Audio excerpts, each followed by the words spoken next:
I wouldn't have a life if it weren't for radio. So something I don't normally share a lot is that I found radio at a very pivotal time in my life where my headspace wasn't great. I just lost my uncle who was very dear to me. I started listening to a lot of radio at the time, and I thought, radio is such a powerful thing because it helped me get better mentally. And I don't know what I would be doing if I didn't cling to radio in that time.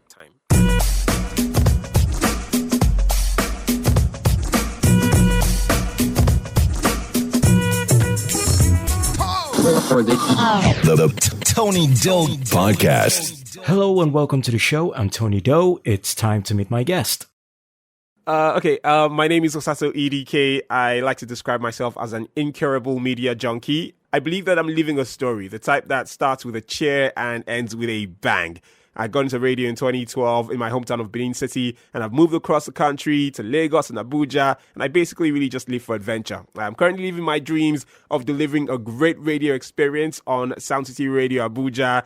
I kickstart the weekday on What's Up Abuja, and then Sunday's a midday, count down the biggest Niger anthems on the Top 20 Nigeria chart show across the Sound City Radio network in 5 cities. But I believe that my coolest gig so far is doing my best to help raise a tribe of the best new media talents through mentorships and training.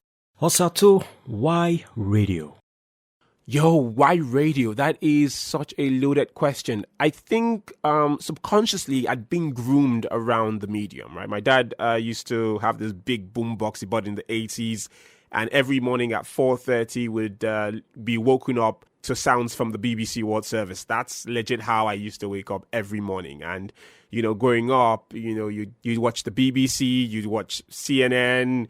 I read newspapers, at least 3 newspapers every day, when I was way younger. And it just sort of got there. In my city, in Benin City, there were only like 3 radio stations at the time I was growing up. Maybe even 2. Yeah, so going to school, coming back from school, your commute was all radio. So I guess just being brought up around radio that way, it was sort of inevitable. And I just knew that I gravitated towards retaining information, speaking with my mates and sharing thoughts that I had. I think I still have a big fear of public speaking, which is odd, I know, for radio, but it's there. But nonetheless, I think it was a no-brainer going to radio because at the time I believed it also provided the anonymity for me to share my wacky ideas and wacky stories and just have a great time and make people feel good without my face necessarily being the main focus. But you know how times have changed with Instagram. So that part hasn't actually gone to plan. But basically I started radio because I really wanted to express myself and share all the ideas that are running through my head and try to make people feel as good as I felt. How your radio journey takes start? How did it all begin for you? So I actually started out my media journey in print media. I used to be a campus life reporter for the Nation newspaper when I was in uni. I didn't like uni very much. So I decided to really pursue the things that made me happy. And a career in media was it really. So I started out by writing, and then one day I discovered that a classmate of mine was interning at the local Rhythm FM station in Benin City at the time. And I thought, oh, wow, man, how did you get there? And he told me that his mom knew the PD at the time, Cleo Tao. She was amazing. And I said, yo, hook me up, bro. And he was very kind. He was very gracious. He did. Because we weren't like super close or anything in class, but he was very gracious about it. He shared Cleo Tao's number with me, told her that I would call, and I did. We spoke a bit on the phone. I introduced myself, and she said, you know what, she was busy, that later in the day she'd call me and ask me a few questions and see if she wanted to meet me. Because she did the morning drive at Rhythm FM Benin at the time, and it was pop culture, but it was also super political because of the market that, she broadcast to. So she'd asked me about, I think, local government elections at the time, and she asked me what I knew about it, and I just spat out what I'd been reading in the papers. Again, remember, I used to read a lot of dailies on my phone this time because I'd moved to uni. I wasn't really going to be buying physical newspapers, right? We had the internet. So she said she was going to call me and ask me more about it. So I went online and I did my research. I researched like crazy and decided to wait for her call. At the time she said she was going to call me, she didn't call me. So I had to go out with my friends. But I know what I did was I took my notepad and I scribbled all of my thoughts about what was happening with the local government elections at the time in Edo State. And I just took it with me. I was like, well, if this woman calls, I want to be actually prepared, right? So I'd prepared. And looking back, I think I'd done my show prep, right? And eventually I was having ice cream with my guys. When she called, I stepped out with my notepad And, she just started blasting me with like random questions. What's this? What's this? What's this? And I just explained it the way I understood it. And I think she liked it because she asked me to show up at the office the following day, which I did. She then asked me to read, I think, a couple of scripts for her. She liked them. And then she said, you know what? She was going to reach out to me. And I went away. And every morning I would listen to Clear Tower. I didn't really used to listen to a lot of radio at the time in uni, just a lot of rap music. But I specifically started listening to her show because I was like, hey, this woman is going to call me and I have to work with her. I want to be absolutely prepared, right? So she didn't call me for another, let's say, 9 months. Actually, it took her 9 months to call me back. And in that time, another station that just launched in Benin City was called Vibes FM. I'd heard them on test transmission. And I was like, you know what? I'd already put my foot in the water with this radio business. I better go all out. So I went to Vibes FM as well and told them, look, I'd like to be here. The program's director, Tuchuko Egibara, he's late now, he's a great guy, told me that they were looking for people who were already doing radio because they were new and they went to launch with a very strong team. And they really didn't have room to train someone at the time. And I said, okay, that's fair. I'll keep in touch. And I became one of the hardest listeners of that station. I knew I was the first person to ever comment on their Facebook page. I think if you go there now, they have over 30,000 likes or followers on Facebook. I was the first person to follow them on Facebook in 2012. And I remember I used to really be such a big fan. I used to listen to his show. I listened to Cleo's show. I just like, look, one of you has to call me. I don't know who, but one of you has to call me. And eventually, Cleo Tower gave me a call first. Randomly out of the blue. We hadn't spoken at all. I mean, I'd sent text messages to check in, but we hadn't spoken at all. And then randomly, she calls me in the afternoon and she says, hey, can you show up to the studio 5:30 tomorrow and let's analyze some newspapers together? I'm like, okay, sure. Following day, I woke up at 3 o'clock. I've always been an early riser, to be honest. I've always been a morning person. But I woke up at 3 o'clock when I had no business waking up that early at the time because, school was on holiday and whatever. And I remember I was at home at the time and I told my dad, I've been invited to come to the radio station to come talk. So I had to drive out of where I stayed about 5:30 in the morning. It was still dark. And I drove all the way to Ugbowo from Ekenwa Road. If you know Benin City, that's quite a distance. And I went to the station and she said, okay, cool. She introduced me as Osato EDK and he's going to be analyzing the news. I had zero radio experience at the time and she just threw me on primetime radio and asked me to talk to what at that time of the day is an audience that actually knows their stuff. And here I was just about 20 years old and sharing the show with this amazing presenter. And she was very kind. She eased me into it really well. And because I'd been doing some reporting anyway, I sort of knew my stuff. I was able to finesse it the first day. I didn't tell anybody. None of my friends knew I was going to be on air. Nobody. Only my family members knew I was going to the radio station. I didn't tell them what exactly I was going to do. I didn't say, you'll catch me at this time. It was Twitter then, but I did not put it out. It was later my friends were like, yo, I was listening to the radio. What? That was you? I saw a couple of tweets at the time and I'm like, yeah, that was me. Basically, that's how I got on. And I'd go there, I think 3 times a week. I worked on my on-air confidence. And Cleo Tower, God rest her soul, she was incredibly gracious to let me at the time, who knew nothing, to just let me, do the things that I did at the time at the radio station. Eventually, due to some other circumstances, I left there and I thought I was leaving radio. But I think maybe a few months later, I got a second call from TJ, Tochiko Gibara, who I'd gone to meet at Vibes FM before. This was 6 months after our first meeting. Keep in mind, I'd been a star on their radio show, so he kept reading my name and reading my comments on every program anyway. So he sort of kept me in mind, I think. He DM'd me on Twitter because he lost my number and my CV and then where I used to apply. And he was like, hey, you know what? I think we have room now. Can you pull up? And I did. And that's how I moved to Vibes FM and started what I believe was a proper internship, because I shadowed all the shows, worked with all the presenters, did a bunch of things. It was a lot. I used to do 3 live shows and 2 recorded shows.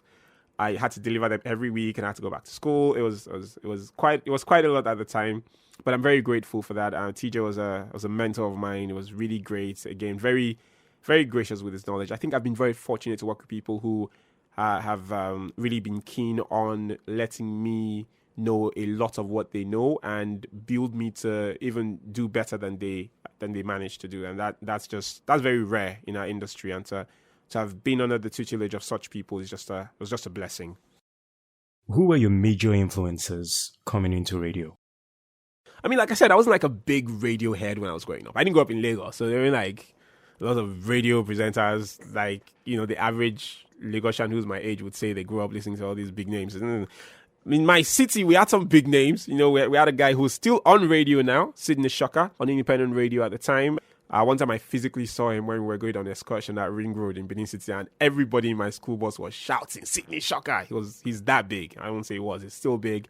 There are guys like Andy Bello, who's also a mentor of mine. Andy Bello used to be on TV. Fidel Castro used to be on TV in Benin City at the time. He's on radio in Abuja now. I realize now how young they were when they started and how they just did it for the love and whatever. And I just used to always enjoy the fact that they had fresh ideas to stuff. I didn't know that I was sort of learning from them. I just enjoyed them. And looking back now, I think they're really big influences for me. There's a legend in broadcasting in Edo State at the time called Tony Doe. He was phenomenal. He trained with the BBC. It was great. There were other guys, man. I remember I used to call into a particular, I think his first name was Osato. He passed on some time ago. He used to work for independent radio and TV as well. One time I called him, he picked up the phone and I said, hello. He said, hello. It was like, where are you calling from? I told him my location and then I hung up. It was a landline, so I banged it back. And then I turned on the radio and he was like, it just went off. They had a nice voice. And I thought, I should say, oh, really? You said so? But I never called into a radio station. I was really shy, really timid at the time. But I think that my influences to go into radio or people who sort of showed me a window into that world were broadcasters in Benin City. At the time, we only had two, really, when I was really growing up. There was the state broadcaster, Edo Broadcasting Service, and independent radio. So it was really guys who worked there that really nurtured my interest in it. I realize now, after all these years, that all of it was subconscious at the time, but it was there. And when I eventually got into radio, my influences, obviously, and when I eventually got into radio, I expanded my listening reach and, big names like Ryan Seacrest, Rick Dees, I like Kyle and Jackie in Australia. I like Elvis Durant on Z100. I would say one of my other influences is the current group head of radio where I work at Sound City Radio, King James, Jonathan James Liam Gunn. We call him KJ. I mean, he did radio, TV, sales, everything. So he is incredibly cool to work with. It's been really sharp with the guidance as well in this phase of my career. So I'm very grateful for that. I mean, lots of names, a lot of radio stations I listen to that I enjoy and that I maybe try to bite off from. In that way, I feel like they influence me. So one of my favorite guys right now is Greg James on Radio 1. I think it's just phenomenal how personable he really is. So yeah, those would be some of the influences that I've had and that I currently have. As a mentor and someone who's particularly looking for specific things in the people you do mentor coming into radio, what does it take to be a good radio broadcaster? Yo, this is such a good question. I think discipline. I think if you want to be a good radio broadcaster, discipline. I think really if you want to excel at anything in life that you really intend to do, you have to be disciplined. So clearly there are lots of talented people in our industry now. There are lots of people with different skill sets that can do a bunch of things, right? But there's also not a lot of them shining through despite the abundance of talents that exist. There's also sadly a dearth in actual quality broadcasting happening right now. And that's just because a lot of us are not as disciplined as we should be. So, hey, you can be talented. You can learn a bunch of things about radio and about broadcasting in general. But for you to continue to deliver excellent quality of work at the very highest level, you have to be able to take your listeners or your audience generally seriously. You can't be taking your audience for granted. You can't say, because I'm this voice that they listen to every morning or this face that they wake up to on television or whatever. Therefore, they must be ought to be in my presence and such things. No, I think you have to be disciplined, really. And if you have the right discipline and the right attitude, you can really excel at this. How do you get into your creative space? What do you do for show prep? That's tough to describe, Tony, because I'm always in show prep mode. I'm in show prep mode right now. If I open Instagram and I see something interesting, or I open Twitter, I see something interesting, or I'm in Wuse 2 for a haircut, or I'm strolling through the Jabi Mall or something and I see something interesting on the way. It's show prep. I'm always in show prep mode. One of my favorite apps, let me not say favorite, one of my most used apps would be Google Keep. For keeping notes. I have show prep notes, and I have for different days for the last 3 years I've been using this phone. I've used Keep, and I know that every day I have ideas that I want to share on the show the following day, and I start writing it. Like now, I already have prep materials that I want to talk about in like 2 days' time or in 3 days' time. So I'm always in prep mode. I'm always jotting things down. Shouts to Just Too Funny. I'm always just paying attention to my surroundings. If I see something that's wild or wacky, I know that listeners will appreciate it. I want to share that. I want to talk about it. I will write it down. But typically, the real putting together of all the ideas I've gathered during the course of the day happen in the early hours of the morning before the show. So I typically wake up around 3 o'clock, 3:30, and it's then that I open my Google Docs and flesh out my prep. So I think personally, my brain just works better and faster that early in the morning. So if there are jokes I'd like to share on the show, if there's an angle to a particular story that I want to take that I know would be a little unorthodox, because at the end of the day, as presenters, we're all really getting stuff from the same sources, aren't we? So I think for yours to stand out and for listeners to always want to come back to you every morning or every time of your show, you have to have a fresh perspective that, the other person may not have. And I think, and that's really something that I've really tried my best to work on and to build. And it just almost comes naturally to me now. When I see a story, I've seen like maybe 4 or 5 angles, and I choose the best one that I feel would appeal to the audience. Because I'm really in the mood to share laughs and spread cheer. So whatever I can do or say on the radio to help that for people starting their day with us on the station, then I'll definitely find a way to pull that through. So I'm always in prep mode all through the day, but I really find the time to gather my thoughts and put them on Google Docs maybe at 3 or 4 in the morning. So that's how my prep works. What do you think about podcasts? I think podcasts are amazing. I think podcasts are so intimate, man. I feel like podcasts offer just about anybody who's a good storyteller to find their audience and share amazing stories. And I believe that with the explosion of the medium lately, it's only just beginning to show what it can do, especially in a market like Nigeria. Obviously, in America, podcasts have been big, right?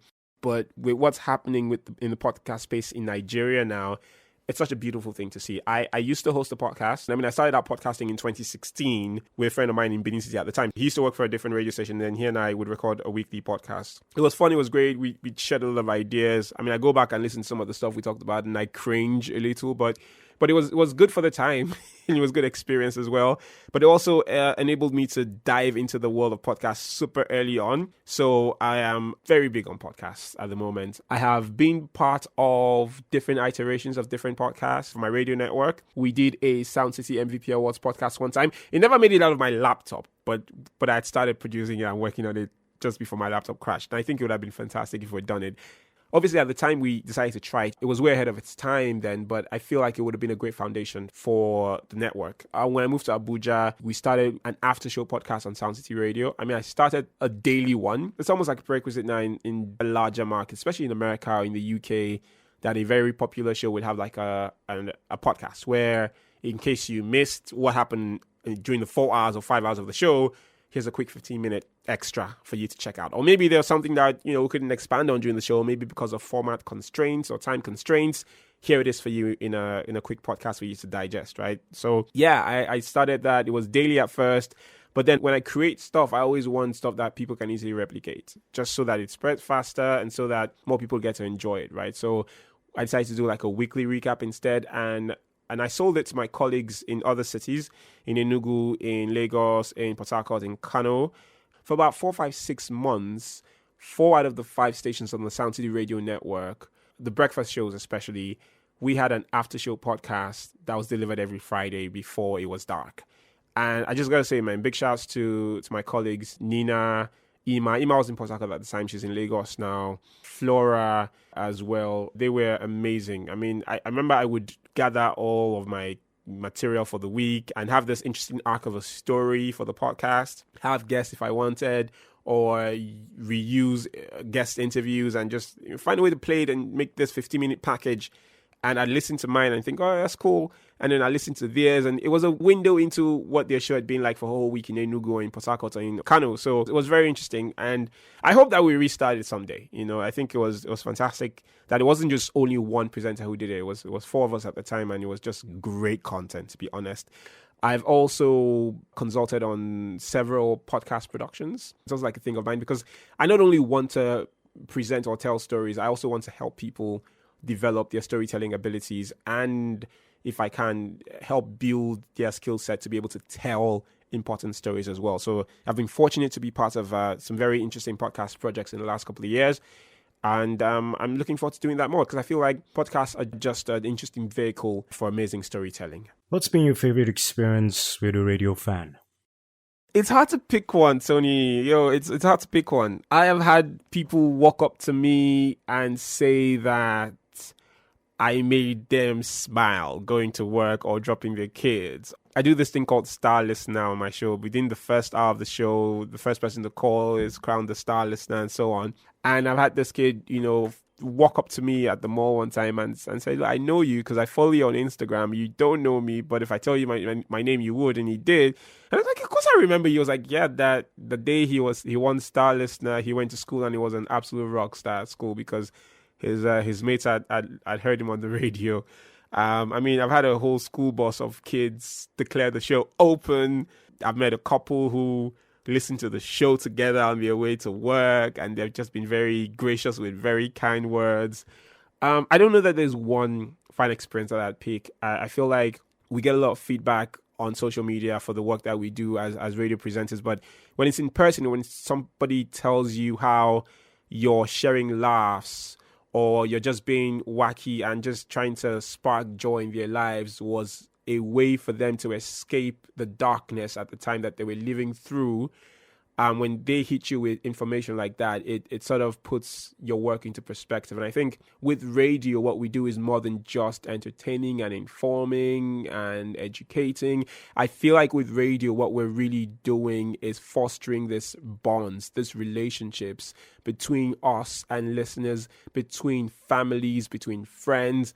And I think radio is such a brilliant shared experience that me being on the side of the microphone where I'm able to sort of conduct the affairs around what makes that experience come together for people is such a blessing. So I have had several great fun experiences. It will be too difficult to pick a particular one and say that's a favorite. Let's flip the coin at this point.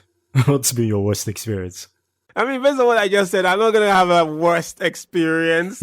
I'm not delusional to think that everybody in Abuja or in every market I've worked in Benin City or in Lagos have enjoyed my kind of radio or my brand of radio, the form of radio that we do.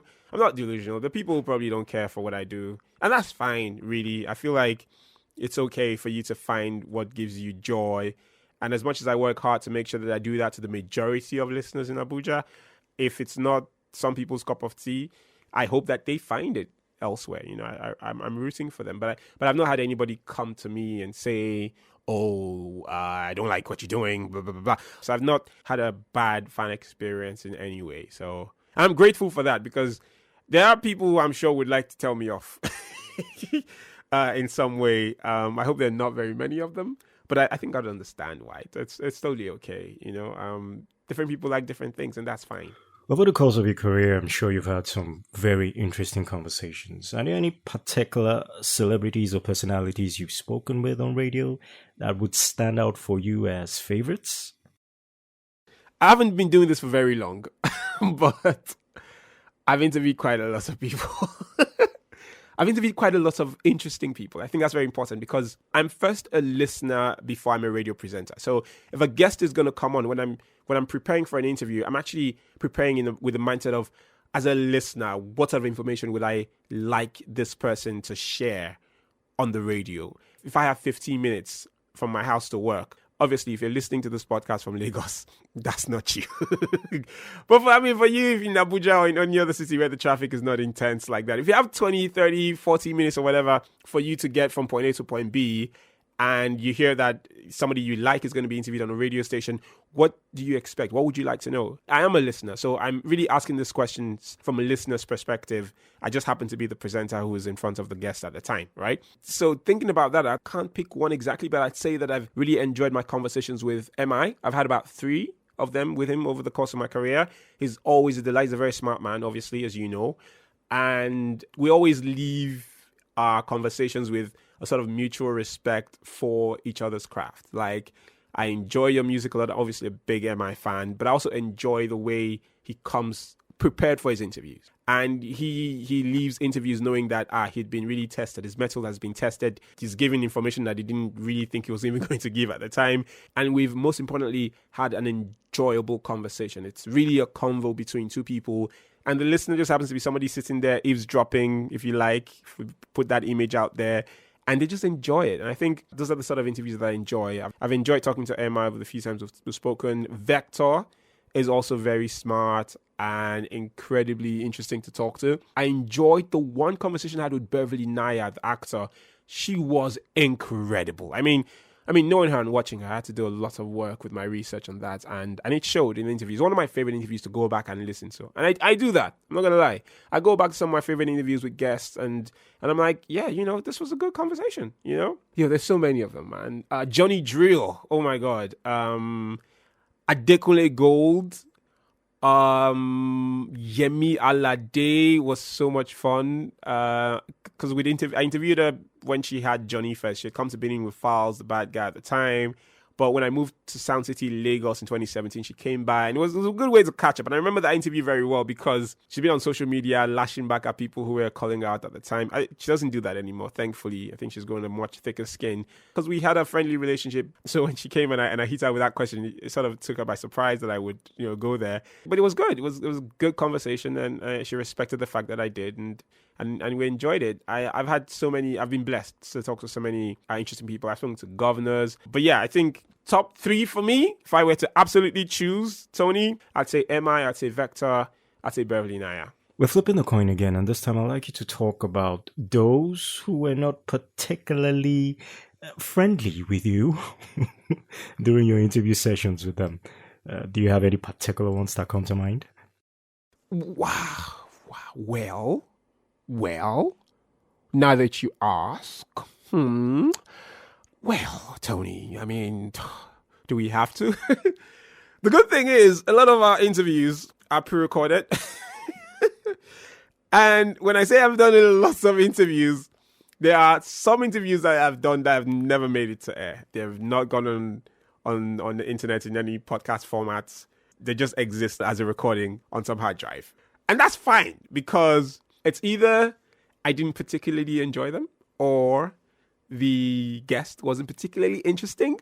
And in my editorial judgment, I felt like it wouldn't be a fantastic use of the listener's time to put this on air. And I don't know, you may think it's an indictment on my skills as an interviewer not to get the best out of every guest, but some guests just don't bring it. What can you do? You can be the best skilled interviewer in the world, but if your guest doesn't bring it, your guest doesn't bring it, right? So that's happened a few times, and those interviews will be on that hard drive forever.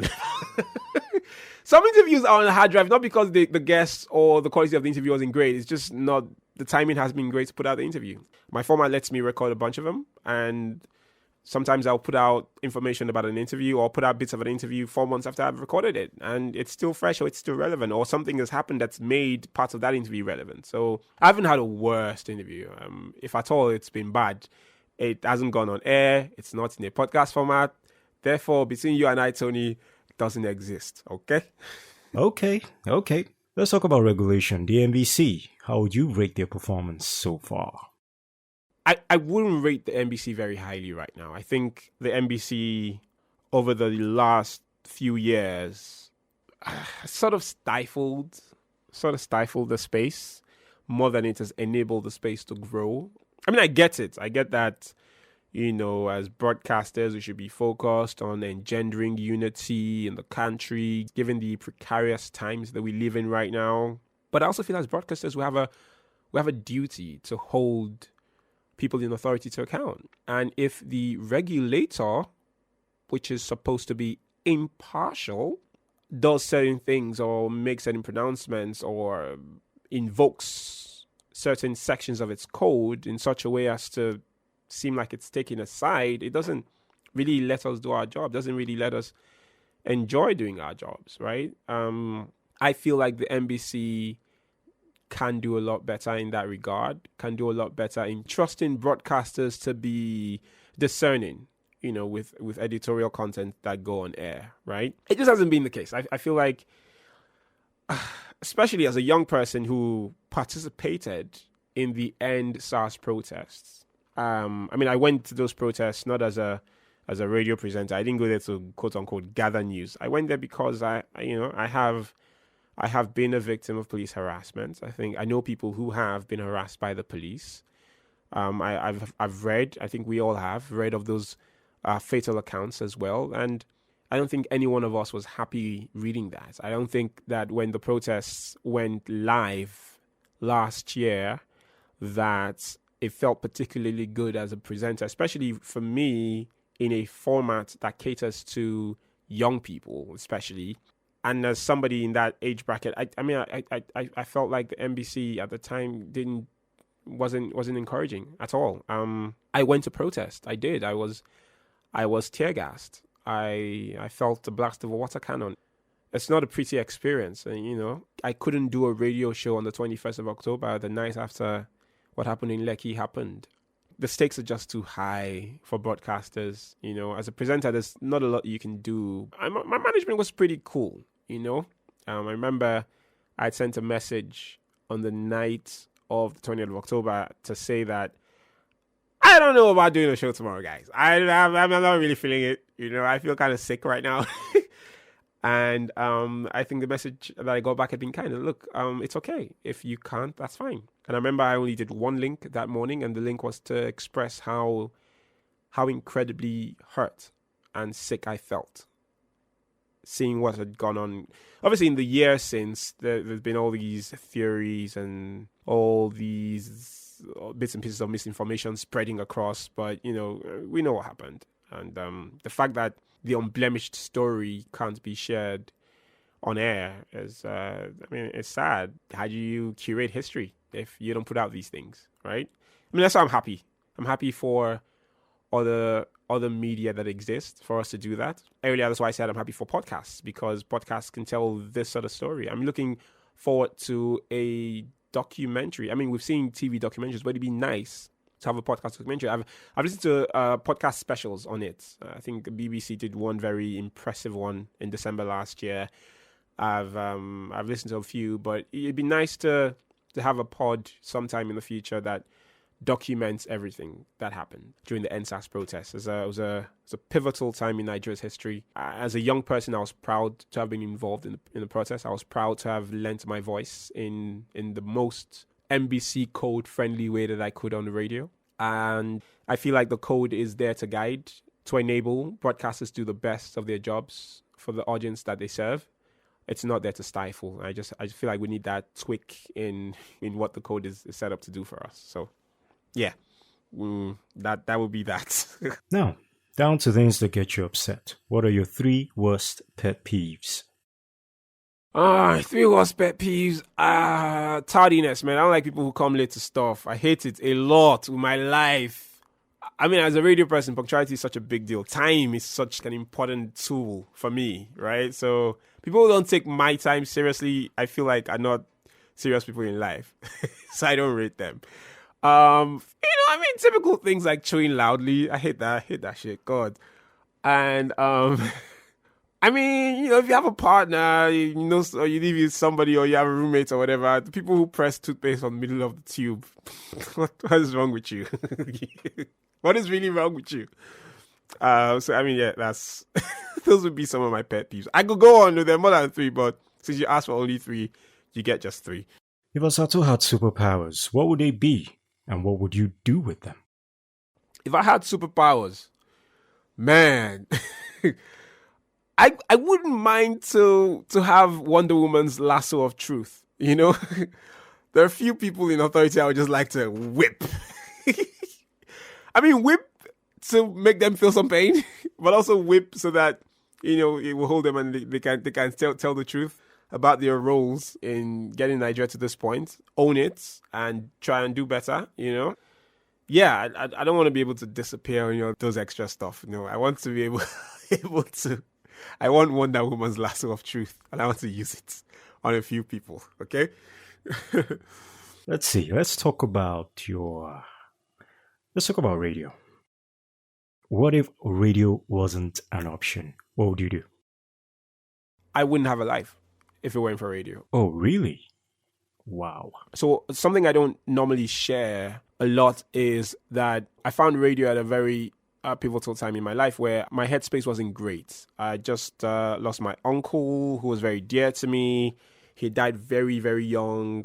And he was my guy, man. Losing him at such a young age, I mean, like him being really young, I think it was early 30s, and his life was really just starting to make a lot of sense. I thought to myself, why am I on a path that was set for me by someone else when I know I'm going to be incredibly unhappy if I continue on this path in the future? I was already unhappy because I was sad and I was grieving, I was depressed. And I thought, look, if I'm going to get out of this, I need to find things that I like, that will give me joy doing, that I know that even on my worst day, I will show up to do those things and they'll help me go through. So I listened to the radio at the time and I thought, radio is such a powerful thing because it helped me get better mentally. And I don't know what I would be doing if I didn't cling to radio in that time, both as a listener and eventually as a presenter. Even on days where I feel really bad. I mean, I recently lost my grandmother and I got the news while I was on air.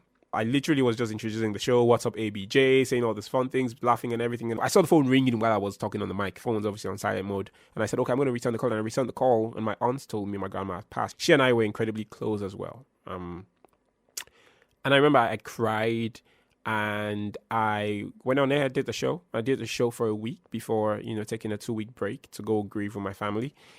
But I remember that the only reason I could wake up in the morning was because I knew I had to go do a radio show for that week. That initial week of my grandma's passing, I knew that I had to wake up at 3:30, There's probably somebody who was grieving too, or somebody who was going through a lot of darkness, who was going through a dark time or a bad time, or was trying to get some joy. And their key was, I need to listen to the radio this morning. Maybe this person will say something that will make me chuckle or laugh or just, for a moment distract me from my reality.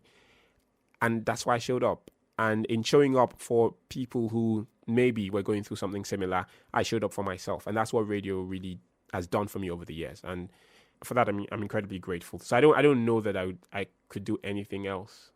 If it's not related to radio or audio or the media, I don't know that I would be good at it, to be honest. I'm not sure everybody's got one, but let me ask all the same. What's your favorite meal? So as an Edo man, I'll tell you my favorite meal is pounded yam and egusi soup, but I haven't had that in a long time. I don't know for sure if it's my favorite meal. I would say that these days I enjoy a lot of breakfast type meals. I make a lot of pancakes. I buy a lot of pancakes, waffles and stuff. So yeah, but for special occasions now, if I really need to feel good, I would definitely enjoy a meal of pounded yam and egusi. But I don't take it as often as I used to anymore. What about your favorite drink? Everybody who knows me, who's ever been in a radio studio with me, will know that my favorite drink is water. I always have a big bottle of water with me every morning. I drink a lot of water. I drink an incredible amount of water. I did a 90-day challenge some years ago to stop soda, and it worked. So I don't drink soda as much, maybe 2-3 times in a month if I remember. Maybe if I'm at somewhere where there's a bit of it, I would have some soda. But I don't know that I can finish 160 cl of a soda bottle anymore. I just can't. I don't have it in me. Maybe as a chaser for some alcohol, which I recently resumed drinking after some time away in bits and pieces. Just, But water is my favorite drink. Osato, what's the legacy you want to leave behind? Ooh.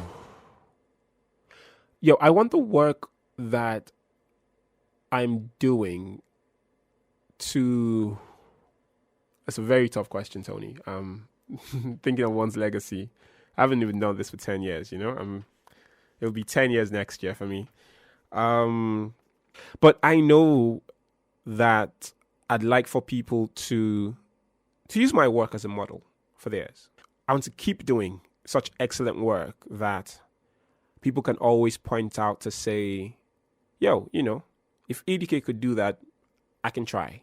I can do it just as well, maybe even better, because why not, I want to do my best to keep sharing knowledge so that the people who come after me don't have to work as hard to know the things that I worked super hard to know.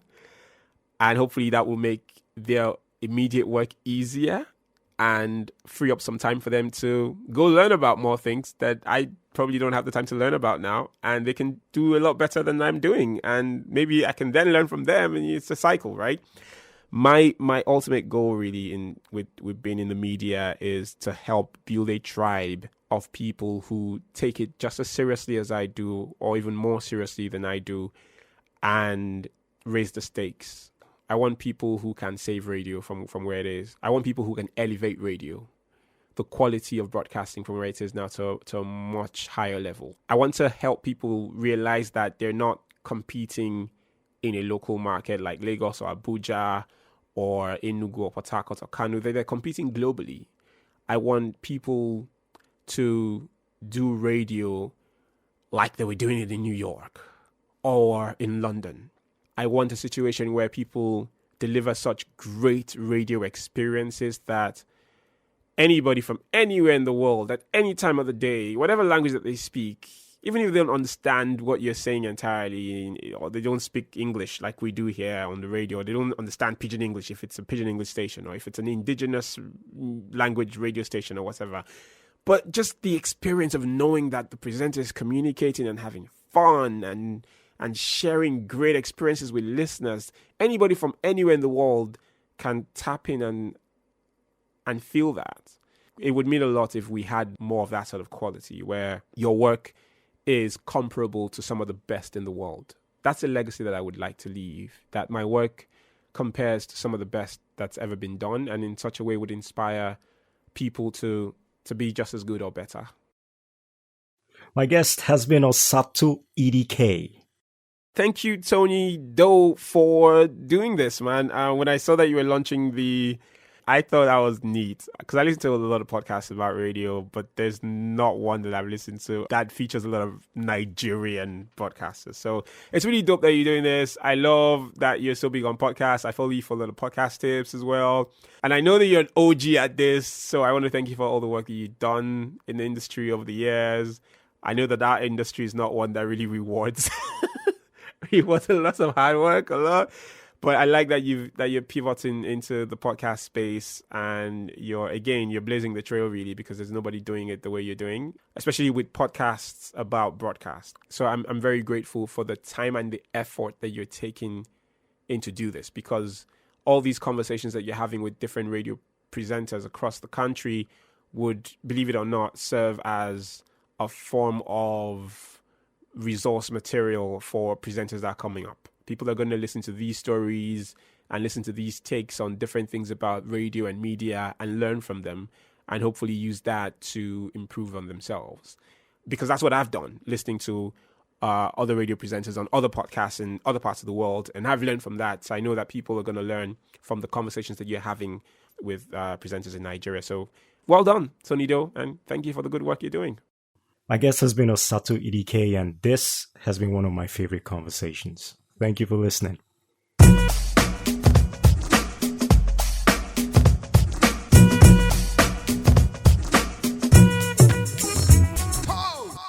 If you enjoyed the podcast, do me a favor and tell somebody about it. Let them check it out as well. Also, if you'd like to support, the links are in the show notes on how you can do that. Thank you for listening.